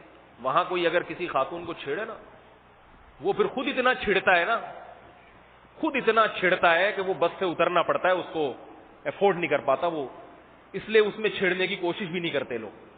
تو یہاں ایسے مواقع پر تو لوگ برداشت کر لیتے ہیں. اچھا میں یہ وہ حور کا بتا رہا تھا کہ اللہ تعالیٰ کیوں غصہ برداشت کرنے پر دیں گے؟ اس لیے کہ تم نے سب سے مشکل کام کیا، تمہارا دل تو چاہ رہا تھا کہ تم اس کی گردن مروڑ دو، لیکن کس کی خاطر برداشت کیا؟ اللہ کی خاطر. خدا کی قسم میں اگر یہ دعوے سے کہوں نا کہ شاید سب سے مشکل کام اللہ کی خاطر غصہ پینا ہے تو یہ میرا دعویٰ غلط نہیں ہو. اس میں سب برابر ہیں، چاہے نیک ہو چاہے برا ہو، الا ماشاءاللہ کچھ بزرگوں بڑے اکابر کے علاوہ. ہمیشہ انسان اپنے مفاد میں غصہ پیتا ہے کہ میری تنخواہ نہ چلی جائے، مجھے ملازمت سے نکال نہ دے، یہ نہ ہو جائے وہ نہ ہو جائے. ورنہ غصہ پینا جب آپ کو پتا ہے کہ اللہ کی خاطر پینا، یہ نہیں ہوتا، یہ نہیں ہوتا. اس لیے اللہ کو یہ ادا بہت پسند ہے کہ کس کی خاطر پی لو ہے بھائی، اللہ کی خاطر. وہ ایک واقعہ بھی سنایا جاتا ہے نا، اس میں ایک بزرگ تھے، ان کی باندی ان کو وضو کرا رہی تھی، تو باندی سے کہیں لوٹا گر گیا ان کے اوپر، یہ کیا ہو گیا؟ تو ان بزرگ کو شدید غصہ آیا اور جو ہے نا انہوں نے ارادہ کیا کہ اس کو رکھ کے ایک تھپڑ لگائے. تو اس باندی نے فوراً قرآن کی آیت پڑھی والکاظمین الغیظ، ایمان والے غصے کے کڑوے گھونٹ کو پی جاتے ہیں. انہوں نے کہا قد قزمت الغیظ، میں اللہ کی خاطر اپنا غصہ پی گیا. والعافین عن الناس، اب غصہ تو پی گئے لیکن انتقام کا تو ارادہ تھا کہ بھئی اس نے یہ حرکت کی ہے تو تھوڑی سزا تو ملے گی، ٹھیک ہے غصہ معاف، ختم. تو اس عورت نے فوراً باندی نے آیت پڑھی والعافین عن الناس، لوگوں کو معاف بھی کرتے ہیں. تو انہوں نے کہا ٹھیک ہے میں تجھ سے کوئی سزا نہیں لوں گا، تجھ سے معاف. آگے کہنے لگی واللہ یحب المحسنین، اللہ احسان کرنے والوں کو پسند کرتے ہیں. انہوں نے کہا اعتقتک لوجہ اللہ، میں نے اللہ کی خاطر تجھے آزاد کر دیا. تو ایسے لوگ بھی ہیں میرے بھائی دنیا میں. ایک چھوٹی سی بات بتا دوں یہاں پہ، بعض آدمیوں کو چھوٹی چھوٹی باتوں پہ غصہ بہت آتا ہے. گھر میں بیوی کے ہاتھ سے کوئی پیالی گر گئی, بچہ جا رہا ہے اس کے ہاتھ سے ٹرے گر گئی, پورا آسمان سر پہ اٹھا لیتے ہیں. یہ کیا اندھی ہے, نظر نہیں آتا, اندھے, ایسے ایسے اس کو تانے دیتے. بھائی کسی کے بھی ہاتھ سے ٹرے کبھی بھی گر سکتی ہے, گلاس کسی کے بھی ہاتھ سے کبھی بھی گر سکتا ہے, ٹھوکر کسی کے ہاتھ سے پاؤں سے کبھی بھی لگ سکتی ہے. ان باتوں پہ غصہ آنا کہ اس کے ہاتھ سے دودھ کی دیگچی کیوں گر گئی, دودھ چولہے پہ چھوڑا تھا ابل کے جل کیوں گیا, ان باتوں پر اگر کسی آدمی کو اپنے بیوی بچوں پہ غصہ آتا ہے تو یہ اس آدمی کے گدھے ہونے کی علامت. معذرت کے ساتھ بہت سے لوگ اس میں فٹ ہو رہے ہوں, اللہ تعالیٰ سب مسلمانوں کو بچا کے رکھے, لیکن یہ اس کی علامت ہے کہ اس میں سینس نہیں ہے. یہ تو وہ غلطیاں جو ہر ایک سے ہوتی ہیں. کبھی نلکا کھلا رہ گیا, پانی سارا ٹینکی کا ضائع ہو گیا, اب ایک دم آسمان سر پہ اٹھا لیا, نلکا کھلا رہ گیا, یہ ہو گیا, میں نے موٹر سے پانی چڑھایا تھا. بھائی ہوتا ہے, ہر ایک سے ہوتا ہے. ہاں بار بار اگر ایک غلطی ہو رہی ہے, ایک دفعہ نلکا کھلا رہ گیا بیوی بچوں سے, کہیں سے آپ نے ٹینکی پہ پانی جو ہے چڑھا دیا, وہ نلکا کہیں کھلا رہ گیا. بچے واش روم میں بیٹھتے ہیں, جب دیکھتے ہیں نا پانی پورا نلکا کھول لیتے ہیں, دیکھتے ہیں ہوا آ رہی ہے, تو ان کو اتنی اچھی لگتی ہے کہ وہ بند نہیں کرتے, پھر اس کو اٹھ کے آ جاتے ہیں. اب جب آپ نے موٹر چلائی, پانی چڑھا دیا ٹینک میں, تو وہ سارا پانی, اب یہ جناب ٹارزن بنا ہوا تل ملا رہا ہے, اتنا پانی. کچھ نہیں ہوتا بھائی, سب گھروں میں ہوتا ہے, چلتا ہے, آپ سے بھی ہو سکتا ہے. نلکے سب سے کھلے رہ جاتے ہیں, ایک دو دفعہ کم بھی کر دو. ہاں بار بار ہو رہا ہے پھر آپ ٹارزن بنے, کیونکہ ایک دو دفعہ ہو گیا, 3 دفعہ ہو گیا, 4 دفعہ ہو گیا. اب یہ تھوڑی کہ ہر وقت سارے نلکے کھول کے رکھیں. تو یہ جو ان بعض لوگ, میں نے ایسی ایک واقعہ دیکھا ہے طلاق کا. بیوی چائے لے کر آئی ہے, اس کے ہاتھ سے ٹرے گر گئی, کہیں ٹھوکر لگی ہے, کیا ہوگا, مرد نے اس کو اندھی اور الو کی پٹھی اور ایسے ایسے گالیاں دینا شروع کر دی. اب وہ بیچاری پہلے ہی اس میں کہ اس سے اتنا بڑا نقصان ہو گیا, 6-7 کپ چائے کے تھے مہمانوں کے, وہ دھڑم سے نیچے گر گئے. تو جب ایسی کنڈیشن ہوتی ہے نا انسان کی, تو وہ خود ڈسٹرب ہوتا ہے ذہنی طور پر. جب وہ اتنی گالیاں سنی تو اس نے بھی آگے سے بیوی نے بھی سنانا شروع کر دیا. اب اس کو غصہ آ رہا ہے. اب دیکھو لڑائی بگڑتی کیسے, اس کو غصہ آیا, ایک تو غلطی, اوپر سے جب ڈانٹ لگ رہی ہے تو بجائے ایکسپٹ کرنے کے, قبول کرنے کے, الٹا جواب دیا جا رہا ہے. اب انہوں نے اس سے زیادہ بھر بھر کے ڈانٹیں, وہ بھی پاکستانی خاتون, انہوں نے اس سے بھی زیادہ ڈبل کر کے, بھائی جتنی گالیاں آپ دے رہے ہیں یہ ان کے علاوہ مزید وہ ساری آپ کے سر پہ. جیسے ایک دفعہ ملا نصیر الدین جو تھے نا, وہ کہیں سے گزر رہے تھے, تو کہیں ان کی کسی بڑھیا کو ٹھوکر لگ گئی, تو بڑھیا نے ان کو دی گالی. انہوں نے کیا کیا کہ جو گالی بڑھیا نے دی تھی نا, اسی جیسی ملتی جلتی ایک گالی بڑھیا کو بھی دے دی, تاکہ حساب پورا پورا برابر ہو جائے. جذبات میں نہیں آئے, غصے میں نہیں آئے کہ بھئی جتنی دی ہے تو اتنی ہی دے دو اس کو. بڑھیا کو غصہ آیا, اور ہے بھائی بڑھیا نے بھر کے 3 گالیاں, انہوں نے اس کے متبادل آلٹرنیٹ 3 گالیاں پوری ناپ تول کے بڑھیا کو واپس کر دی. اس کو غصہ آیا, اس نے کہا 6 گالیاں مزید. انہوں نے بھی پوری 6 گالیاں اسی سے ملتی جلتی لا کے پارسل کر دی. یہ لے بھائی حساب برابر. اب بڑھیا دھڑ گالیوں پہ گالیاں, غصہ آ رہا ہے اس کو. انہوں نے بڑھیا سے کہا اچھا ایسا ہے کہ بجائے اس کے کہ تو 2 گالیاں میں یہاں سے 2, تو یہ مقابلہ اچھا نہیں لگ رہا, تو پہلے جتنی گالیاں دے سکتی ہے نا وہ دے کے اپنی بھڑاس نکال لے, اس کے بعد پھر میرا نمبر آئے گا, تو مجھ سے جو ہو سکے گا وہ میں کر لوں گا. سمجھ رہے ہو کہ نہیں سمجھ رہے؟ اس کے بعد میں پھر تسلی سے تجھے گالیاں دوں گا. اب بڑھیا نے جو گالیاں شروع کی, گالی نمبر 1, گالی نمبر 2, جتنی گالیاں اس بڑھیا کو آتی تھیں وہ ساری گالیاں بڑھیا نے ملا نصیر الدین کو دے دی. پورا چیمبر خالی کر دیا. ملا نصیر الدین نے کہا سوچ لے ایسا نہ ہو کوئی گالی رہ جائے, سوچ لے. یہ سوچتی پھر کوئی گالی لے آتی. انہوں نے کہا اور سوچ لے, کیونکہ اور بھی دنیا میں بہت سارے کام ہیں. یہ سوچ کے پھر ایک گالی اور. اب جب یہ تھک گئی نا, اس نے کہا جتنی گالیاں, ملا صاحب بیٹھے ہوئے آرام سے, غصہ نہیں آ رہا. ملا صاحب نے کہا بھائی تو نے جتنی گالیاں دی ہیں یہ ساری گالیاں ایک تھیلے میں, اور جتنی اس کائنات میں گالیاں ہیں اس کے علاوہ جن کا تصور ہے, کوئی بھی دنیا میں کسی نے کسی کو بھی وہ گالی دی, ماضی میں یا حال میں یا قیامت تک کوئی کسی کو گالی دے گا, یا جہنم میں بھی جہنمی ایک دوسرے کو جو دیں گے، ساری کی ساری گالیاں یہ تجھے. اب اس کو تو تب چڑھ گئی، یار یہ تو 2 منٹ میں فارغ ہو گئے، اتنی گالیاں میں، اور انہوں نے مجھ سے زیادہ گالیاں دے دی. اب اس کو غصہ ہے، بولی او کمینے. تو ملا صاحب نے کہا تھیلے میں، اس نے کہا ذلیل، اس نے کہا تھیلے میں. اب وہ جو گالی دے رہی ہے نا، وہ حوالہ کیا دے رہے ہیں، مطلب یہ کہ وہ جو بھی دے رہی ہے نا، تو تھیلے سے ہو کے واپس یو ٹرن لے کے ادھر ہی جا رہی ہے، تجھی پہ جا کے لگ رہی. تو اسی طرح گھر میں کیا ہوتے ہیں میاں بیوی کے گالیوں کے مقابلے. اس کے ہاتھ سے ٹرے گری، چائے گر گئی. یہ سچا واقعہ بتا رہا ہوں. انہوں نے تمہاری تو اندھی ہو، نظر نہیں آتا تجھے، اندھی ہے، اور جو ہے وغیرہ وغیرہ. اب جناب آگے سے اس نے بھی ادھر بھی جناب اڑے اڑے، پھر اتنا پھڈا بڑا ہے کہ پھر انہوں نے 7 دفعہ طلاقیں دی ہیں اسی مجلس میں. 7 دفعہ طلاق طلاق طلاق، 7 دفعہ. اس کے بعد جب غصہ ٹھنڈا ہوا، اب پھر وہی اہل حدیث کے پاس گئے فتویٰ لینے کے لیے. انہوں نے فتویٰ دے دیا کہ ایک ہوئی ہے. وہ لڑکی تھی غیرت والی. اس نے کہا اب نہیں ہو سکتا. لڑکی کے حالانکہ بچے تھے، اس کو شوہر کی ضرورت زیادہ تھی، مگر اس نے کہا کہ آج تک فقہ حنفی پر عمل کیا ہے، آج تک. میں اب شوہر نے طلاقیں دے دی تو میں کیا مسلک چھوڑ دوں؟ یہ نہیں ہو سکتا. سمجھ رہے ہو بات کو؟ اور لڑکے کے باپ نے بھی کہا، حالانکہ لڑکے کا باپ اپنی بہو سے بہت محبت کرتا تھا اور اسے پتا تھا غلطی میرے بیٹے کی ہے، تو اس نے کہا کہ لیکن بیٹے سے کہا اگر تو اس کو اب لے کر آیا نا، اس لیے نہیں کہ بہو سے محبت نہیں ہے، اس لیے کہ شریعت کی حدود ہیں، تو میں تیری ٹانگیں توڑ دوں گا میں، کیونکہ اب طلاق واقع ہو گئی. یہ میں آپ لوگوں کو کیوں بتا رہا ہوں؟ خاندان میں اگر کوئی 3 4 8 10 طلاقیں دے دیا کرے، اس کو دوبارہ بیوی کو لانے کی اجازت نہیں دو. اس سے ہمارا کلچر، طلاق کا نظام برباد ہو جائے گا سارا. پھر ہم میں اور ہندوؤں میں فرق کیا رہے گا بھائی؟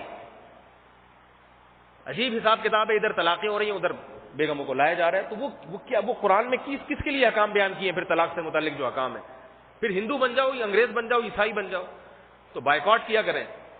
تو یہ بھی کہاں سے شروع ہوا بھائی؟ اگر اس بیچاری سے چائے کے کپ ٹوٹ گئے تھے، نیچے گر گئے تھے، بولتا کوئی بات نہیں، چلتا ہے. کیا ہوتا ہے؟ چلتا ہے. او آتا ہے، ٹھوکر لگ جاتی ہے، کوئی ایکسکیوز، ویسے تو تھینک یو بہت کرتے رہتے سارا دن. نبی صلی اللہ علیہ وسلم کے سامنے بھی ایسا واقعہ ہوا تھا. امی عائشہ رضی اللہ تعالی عنہا کی باری تھی، حضرت زینب نے حلوہ بنا کے بھیج دیا. اب جب خادم آیا حلوہ لے کے، تو امی عائشہ نے اس حلوے کو اپنے ہاتھ میں لے کے باقاعدہ اٹھایا اور زمین پہ مار کے توڑ دیا. اس یہ نہیں کہ ہاتھ سے گر کے ٹوٹا ہو، بلکہ خود اٹھا کے توڑا ہے. کیوں؟ کہا کہ میری باری ہے، اس میں دوسری زوجہ مداخلت کیوں کر رہی ہیں؟ یعنی نبی کا نمبر کہاں کا ہے؟ میرے پاس کا. تو انہوں نے اس کو برداشت نہیں کیا، غیرت، کہ بھئی میرے پاس ہے تو پوری توجہ میری طرف ہونی چاہیے. حلوے دوسری زوجہ کے پاس سے آ رہے ہیں تو توجہ تو ادھر جائے گی نا. تو اب ہم ہوتے کہ ہم میں سے کسی کی زوجہ ایسے کرے نا، اٹھا کے حلوہ وہیں توڑ دیا، ہم دوستوں کو بتائیں گے میری بیوی نے گلاس توڑا تھا، میں نے رکھ کے چماٹ مارا. کیا بولتے ہیں؟ میری بیوی نے ایک دن گلاس توڑ دیا تھا. کب توڑ دیا تھا؟ میں نے رکھ کے چماٹ مارا. یہ ٹارزن ہونے کی، یہ کس کی علامت ہے؟ کہ آدمی بہادری کا اس کو انعام ملنے والا ہے مستقبل قریب. باقی جدھر چماٹ مارنا چاہیے رکھ کے جن لوگوں کو، ان کے سامنے گیدڑ بنا ہوا ہوتا ہے. کہیں دیکھنا 2 بھائی کا پھڈا ہو گیا، یا کسی بھائی کا کسی لڑکے سے، راستہ بدل کے ادھر سے گھوم کے جائے گا. یار ایسا نہ ہو میں بھی خام خواہ میں کام میں آ جاؤں، قرضہ بھائی نے دینا ہے اور پٹ میں جاؤں خام خواہ میں. تو ایسے موقع پر، غصے کے موقع پر، غم کے موقع پر اور خوشی کے موقع پر دل کو قابو میں رکھنا، یہ خود نہیں رکھتا انسان، بلکہ کون رکھتا ہے؟ اللہ. خود بھی کوشش کرے اور مدد کس سے مانگے؟ اللہ سے. تو اللہ فرماتے ہیں وربطنا. ایک آیت بس بتا کے بیان ختم کرتا ہوں. یہی لفظ اللہ نے حضرت موسیٰ علیہ السلام کی والدہ کے بارے میں استعمال کیا. موسیٰ علیہ السلام کی والدہ نے اپنے بچے کو صندوقچے میں ڈال دیا. صندوقچے میں ڈال دیا، وہ بچہ فرعون کے دربار میں گیا. حضرت موسیٰ کی والدہ کا دل چاہا کہ میں جا کے بتا دوں کہ یہ میرا بچہ ہے. ماں کی ممتا جوش مارتی ہے. حالانکہ اگر وہ بتا دیتی تو فرعون کو پتہ چل جاتا، بنی اسرائیل کا بچہ فوراً قتل کر دیتا. اب خواتین کی عادت ہے وہ انجام نہیں دیکھتی کہ انجام کیا نکلے گا، وہ اپنے جذبات پہ چلتی ہے. بچہ کوئی چیز مانگ رہا ہے، موٹر سائیکل مانگ رہا ہے، یہ لے بھائی پیسے دو، یہ نہیں کہ بیلیاں لگائے گا باہر جا کے، کیا کرے گا، مر جائے گا. سائیکل خرید کے دے دی اس کو، روڈوں پہ لیتا ہوا گھوم رہا ہے، کوئی گاڑی مار کے، وہ انجام نہیں دیکھتی، بس جذبات کے ابھی تنگ کر رہا ہے نا ابھی جان چھڑاؤ. تو قرآن کہتا ہے وَرَبَطْنَا عَلَىٰ قَلْبِهَا، ہم نے موسیٰ کی ماں کے دل کو تھام لیا. نہیں لولا الربطنا علی قلبها، اگر ہم موسیٰ کی ماں کے دل کو نہ تھامتے، ان کادت لتبدی بھی، تو یقیناً موسیٰ کی ماں یہ راز فاش کر دیتی. اللہ نے اس کے دل کو تھاما کہ صبر کر تھوڑے دن ٹھہر جا، راز نہ اگلنا، تیرا بچہ ہے، پیدا تو نے کیا، جنا تو نے تو اس کی ماں ہے، اور تیرے دل میں جو ماں کی ممتا ہے وہ کسی اور کے دل میں نہیں ہے، اور پال کون رہا ہے، تیرا دشمن. دل تو چاہ رہا ہے اس کے ہاتھوں سے جا کے چھین لوں، لیکن اللہ فرماتے ہیں ہم نے موسیٰ کی ماں کو صبر کی توفیق دی اور اس کے دل پہ گرے لگا دی، ہم نے رسیوں سے باندھ دیا اس کے دل کو تاکہ صبر کرے. اور صبر کا پھر ہم نے انجام کیا دیا کہ ہم نے موسیٰ کی ماں کو وہ بچہ واپس لوٹا دیا. وہ کیا ہے کہ بچے کو کسی کا دودھ ہی نہیں پی رہا، پھر جب حضرت موسیٰ کی ماں نے چھاتی سے لگایا تو دودھ پینا شروع کر دیا. تو فرعون نے پھر حضرت موسیٰ کی ماں کو یہ بچہ دے دیا آیا سمجھ کے کہ یہ آیا ہے، یہ ہمارے بچے کو پال لے گی. سمجھ میں آ رہی ہے بات؟ تو صبر کرنے کا نتیجہ کیا نکلا کہ اللہ تعالیٰ نے وہ بچہ واپس حضرت موسیٰ کی ماں کی گود میں پہنچا دیا. لیکن یہ ظاہر نہیں ہوا کہ یہ حقیقی ماں ہے ان کی. اس ماں کو اس سے کیا لینا کہ لوگ مجھے حقیقی ماں سمجھے نہ سمجھے، اسے تو اس سے غرض ہے کہ بچہ میری گود میں آنا چاہیے. تو یہاں بھی اللہ تعالیٰ نے ربط کا لفظ استعمال کیا کہ ہم نے ان کے دل کو مضبوطی سے باندھ دیا. تو بھائی یہ 3 مواقع میں اللہ سے دعا مانگا کرو، غصے کے موقع پر، غم کے موقع پر اور خوشی کے موقع پر، کہ اللہ ان 3 مواقع پر تو ہمارے دلوں کو تھام کر رکھ، کیونکہ سارے فسادات ان 3 مواقع پر ہی ہوتے ہیں. خوشی میں آؤٹ آف کنٹرول، غم میں اور غصے میں کنٹرول سے باہر ہو جاتے ہیں. ان 3 مواقع پر اللہ ہم سب کو کنٹرول میں رہنے کی توفیق عطا فرمائے، اور یہ بڑی مشکل سے یہ چیز حاصل ہوتی ہے. اللہ تعالی ہم سب میں یہ چیز پیدا فرما دے. یہ سوالات کی پرچی آئی ہیں. ہمارے گھر کے نچلے حصے میں اہل تشیع کرائے پر آئے ہیں، ان کے ساتھ کھانا پینا رکھنا جائز ہے یا نہیں؟ جبکہ اس وقت گھر میں بھائی یہ فرقہ وارانہ سوالات مجھ سے نہ پوچھا کریں. اچھا بھائی، اسلام میں لڑکیوں کی میڈیکل کی تعلیم حاصل کرنا کیسا ہے؟ کیونکہ دوران تعلیم مرد استاد سے تعلیم حاصل کرنا پڑتا ہے، جبکہ بچی باپردہ اپنی جماعت میں برقع نہیں اتارتی، اور جماعت میں ہر طالبات کا ایک جیسا حکم نہیں ہے. میں نے بتایا تھا نا کہ ہماری شاگردیں میڈیکل سائنس میں پڑھتی ہیں، ان کا بہت خاندانی پردہ ہے، اس کے باوجود وہ میڈیکل کالج میں پڑھ بھی رہی ہیں، تعلیم بھی حاصل کر رہی ہیں. گلوز پہن کے، پاؤں میں کالے رنگ کے ساکس ہوتے ہیں، نقاب ہوتا ہے، اس پوری پابندی کے ساتھ وہ پڑھ رہی ہیں. تو ایسی کوئی بچی ہو تو پڑھ سکتی ہے. سمجھ میں آ رہی ہے بات؟ اس طرح کی کوئی لڑکی ہو تو پڑھ سکتی ہے. اور اگر یہ فتنے کا اندیشہ ہے تو پھر جائز نہیں. وہاں پڑھنے کے لیے گئے ہیں اور بے پردہ ماحول ہے، ٹیچروں سے چکر بازیاں چل رہی ہیں، اور جب ہاؤس جاب ہوتا ہے تو راتیں گزارنی پڑتی ہیں، اس میں ان راتوں گزارنے میں پتہ نہیں کیا کیا ہو رہا ہوتا ہے لڑکوں کے ساتھ. اتنے واقعات ہیں میڈیکل کالج کی حرام کاریوں کے کہ میں کیا بتاؤں آپ کو. ماں باپ تو کالج میں ڈال کے ماں باپ کو تو اس سے غرض ہی نہیں ہے کہ ہماری بچی پاک دامن بنے یا نہیں بنے، انہیں تو پیسہ کموانا ہے کہ ڈاکٹر بن جائے، پیسہ کما کے لائے گھر میں. شریعت میں دین پہلے ہے، باقی سب چیزیں بعد. تو دین کی پابندی کے ساتھ اگر عمل کر سکتی ہیں تو صرف جائز ہی نہیں ہے بلکہ ثواب ہے، کیونکہ ہر شعبے میں دینداروں کی کمی ہے. میڈیکل سائنس میں بھی دینداروں کی کمی ہے. تو اگر دیندار خواتین میڈیکل سائنس کا علم حاصل کریں گی، اس کا فائدہ مسلمانوں کو ہوگا. پردے دار خواتین کو کوئی دیندار ڈاکٹر ہی نہیں ملتی ہیں علاج کے لیے، کیونکہ خواتین جو پردے دار ہیں وہ تو خواتین ہی سے علاج کرائیں گی نا. تو میڈیکل سائنس میں بھی ڈاکٹروں کی ضرورت ہے، خواتین کے شعبے میں بھی ضرورت ہے. تو اس لیے اگر کوئی پردے کے ساتھ حاصل کر سکتی ہے تو صرف جائز ہی نہیں ہے بلکہ ثواب ہے. تبلیغ جماعت کی تعلیم سے پہلے کہتے ہیں کہ بھائی یہ شیعوں کے بارے میں کسی نے پوچھا، ان کے پڑوس میں رہتے ہیں، تو پڑوسیوں کے شریعت میں حقوق ہیں.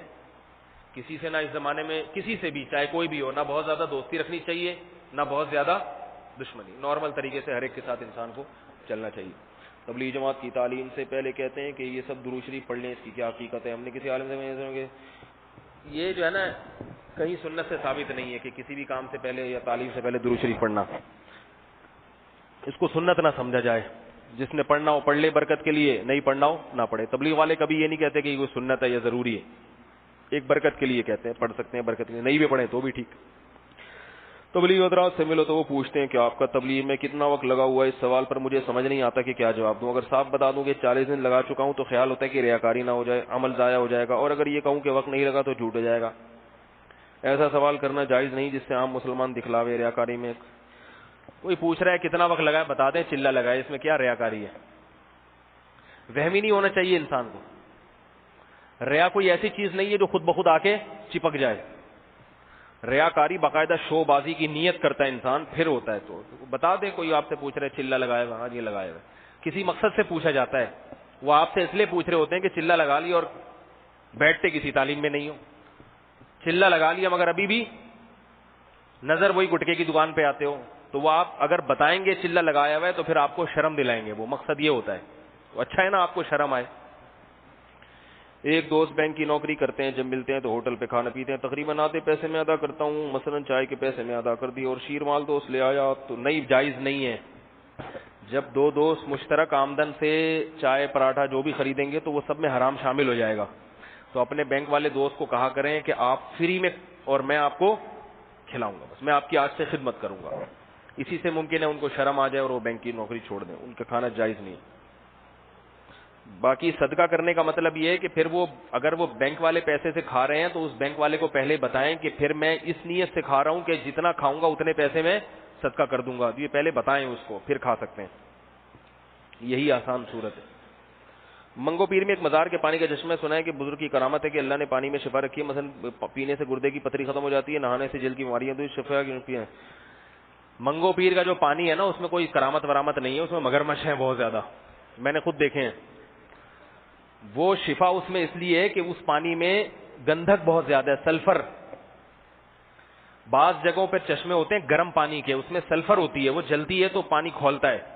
میں نے بہت دیکھے ہیں, 2 چشمے, بہت تو نہیں, میں نے 2 چشمے گلگت میں نے دیکھا. اسی طرح ایک پاکستان, یہ گاؤں تھا, ایک دیہات تھا, وہاں پر بالکل اتنا گرم کھولتا ہوا پانی کہ انڈا ڈالو تو تھوڑی دیر میں وہ ابل جاتا ہے. یہ اللہ کی قدرت ہے.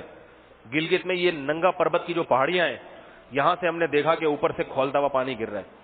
تو یہ منگو پیر میں بھی یہی ہے. تو اس میں گندھک بہت زیادہ ہوتی ہے, سلفر. یہ ہے کھال کے لیے اچھی ہے. جب یہ آپ اس سے نہاتے ہیں تو کھال کے پھوڑے پنسی, یعنی ڈینٹنگ پینٹنگ کا کام نہیں کرنا پڑتا آپ, وہ خود ہی سارے حساب کتاب سیٹ ہو جاتا ہے.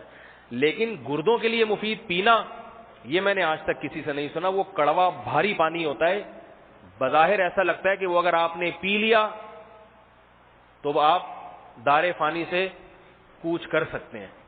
اتنا کڑوا اور اتنا بھاری پانی ہوتا ہے, وہ گردوں کا بیڑا غرق کر دے گا آپ کے. بظاہر ایسا لگتا ہے, باقی ڈاکٹروں سے پوچھیں, اس میں اگر شفا ہوتی اس طرح کی تو ڈاکٹر بتاتے نا گردوں کے اسپیشل. آج تک تو ہم نے کسی ڈاکٹر سے سنا نہیں. پینے کی کوشش نہ کریں, اس میں نہا لیا کریں جا کے, بلکہ نہائیں بھی نہیں. وہاں آپ اگر نہائیں گے تو وہ عجیب عجیب پھوڑے پھنسی آئے ہوئے ہوتے ہیں وہاں پہ, تو وہاں سے پانی بھر کے لا کے گھر میں نہا لیا کریں. اتنے تکلف کی ضرورت ہی نہیں ہے, پانی میں ڈیٹول ڈالیں, نہا لیں. سمجھ میں آ رہی ہے بات؟ اچھا بھائی, تبلیغی جماعت کے مشہور عالم نے ایک بیان میں کہا کہ بھائی یہ علماء کا نام لے لے کے جو ہے نا, یہ اس طرح کے کیڑے نکالنا, یہ تنزیہ مسائل نہ پوچھا کریں اس میں. اگر کوئی انسان فجر کا الارم لگا اور یہ کیا ہے کر کے جلدی سو جائے پھر بھی آنکھ نہ کھلے, وہ کیا نماز معاف ہو جاتی ہے؟ آپ نے فجر میں اٹھنے کا پورا انتظام کیا, الارم بھی لگا لیا, سب کچھ کر لیا, پھر بھی آنکھ نہیں کھلی تو نماز معاف ہے. پھر اللہ کی طرف سے گناہ نہیں ملتا, کیونکہ آپ نے اپنے سارے اسباب وسائل اختیار کر لیے. اب آنکھ کھولنا کس کا کام ہے بھائی؟ اللہ کا کام. پھر بھی نہیں کھلی تو معاف ہے. وہ نبی صلی اللہ علیہ وسلم کے ساتھ ایسا ہوا ہے سفر میں. حضرت بلال سے آپ نے کہا بھائی فجر کی اذان دے دینا, ہم سب کو اٹھا دینا. حضرت بلال بھی لیٹ گئے, نبی بھی لیٹ گئے. جب سورج سوا نیزے پہ کے قریب پہنچا ہے نا, سب کی چہرے پہ روشنی لگی, سب کی آنکھ کھلی. تو نبی کی بھی اس طرح سے نبی صلی اللہ علیہ وسلم کے ساتھ بھی ہوا ہے. تو ہم اور آپ کس کھیت کی مولی ہیں؟ اپنے اختیار سے ایسا نہیں کرنا چاہیے. ہو گیا بھائی؟ دوسرا سوال بھی اسی میں, آخری سوال ہے بس. اگر سایہ سے نماز میں غلطی ہو جائے اور میں اللہ اکبر کا ہوں, پھر مجھے ایک سلام پھیرنے کی پتہ نہیں کیا چاہیے. اگر کوئی شخص میں قرآن پڑھ رہا ہو اور ہم چپل اٹھا کے جا رہے ہوں، صحن میں قرآن پڑھ رہا ہوں، قرآن کے نیچے کیا ہے مناسب ہے؟ اگر جہاں قرآن پڑھ رہا ہے نا بالکل وہاں تو اوپر سے چپل لے کے نہ جائیں، تھوڑا سا نیچے کر لیں تو بہتر ہے، اور اگر تھوڑا دور سے گزر رہے ہیں پھر ٹھیک ہے. سمجھ رہے ہو؟ بالکل قرآن کے اوپر سے چپل نہ لے کے جائیں، یہ بے ادبی کی بات ہے. سبحانک اللہم و بحمدک، نشہد ان لا الہ الا انت، نستغفرک و نتوب الیک.